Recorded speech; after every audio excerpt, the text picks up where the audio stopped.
దొండకాయ పచ్చడి, రోడ్ పచ్చడి, దొండకాయ రోడ్ పచ్చడి, రోట్లో నూరింది మమ్మీ. ఈ ఫుల్ రెసిపీ అనేది నేను లింక్ డిస్క్రిప్షన్లో ఇస్తా, నేను క్లిక్ చేస్తే మీకు ఫుల్ వీడియో చేయొచ్చు. మన నేత్ర ఛానల్లో ఉంటుంది. ఇన్స్టాగ్రామ్లో అయితే బయోలో ఉంటుంది మన లింక్.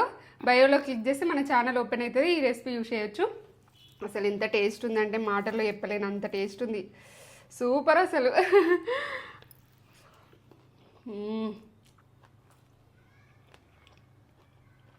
బా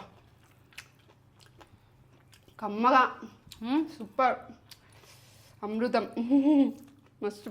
దొండకాయ హెల్త్కి కూడా చాలా మంచిది. ఇట్లా రోడ్ పచ్చడి చేసుకొని తింటే అమృతం. రోడ్ పచ్చళ్ళు ఉన్నంత అమృతం టేస్ట్ ఎల్లుండదు. చేసుకోండి. ఒక లైక్ ఇచ్చుకోండి మమ్మీకి చూసి నచ్చితే వీడియో. మీకు నచ్చితే ఒక లైక్ అయితే ఇవ్వడం మర్చిపోకండి. Super recipe. లైక్